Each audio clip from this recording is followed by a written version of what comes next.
Alright, so today we're going to be looking at one of the most commonly traded stock options, SPY. Why is this one of the most common traded options? It just is. A lot of people trade SPY or the S&P 500 EFT because it's simple, it's easy to trade, it's very, very common for people to start off trading this ticker symbol. So let's just look into it today and let's see the amount of profits that we could have made if we traded this chart, if we traded this ticker symbol.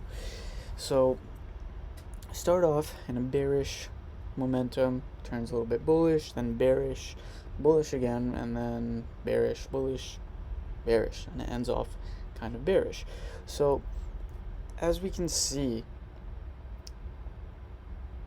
over here, let's start off with this trade over. Well, let's start off from the beginning.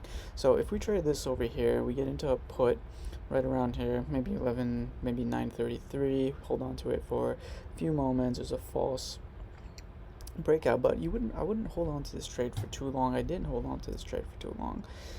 You get out of it very quickly because it seems like it's a very small trade. It would have been either break even, a small profit, or a small loss. It wouldn't have been anything significant depending on how many contracts you purchased. Keep in mind that one contract is equal to 100 shares.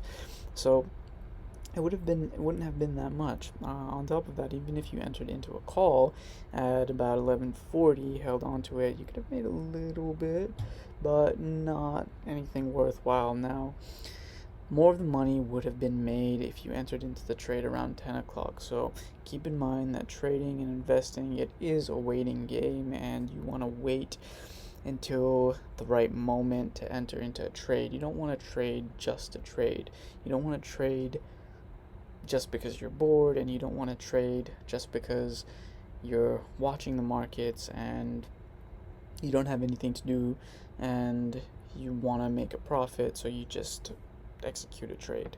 That's not how it works, and there is no fixed income for this per month, per week, per day.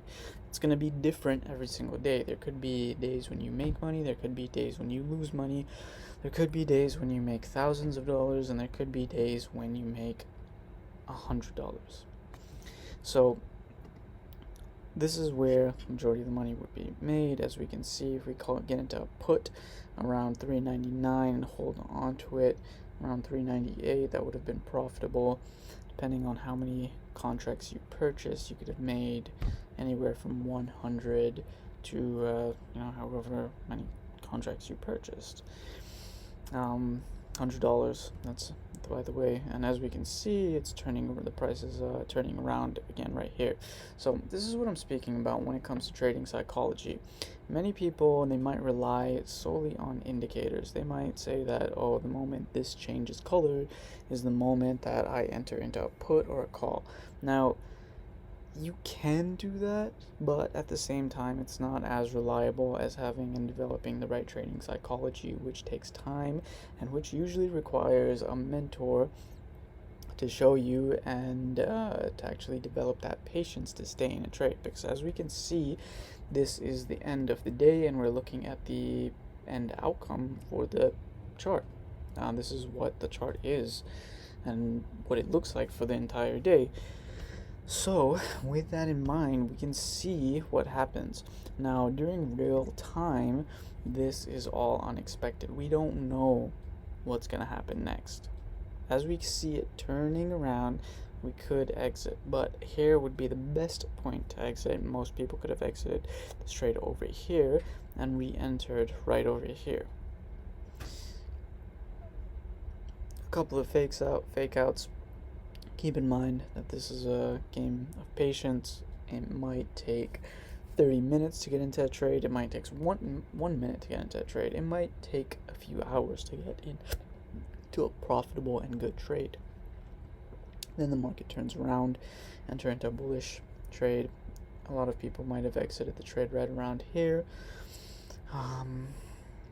However, this was just a bounce and continued to go up, and following. Let's jump into the last trade of the day, entering to a put. If somebody saw this was going down, they might have exited over here because they saw the market reversing. However, if that trade was held onto, it would have been a profitable trade, going from 399 to about 397, which would have been a minimum of about $200 with one put option.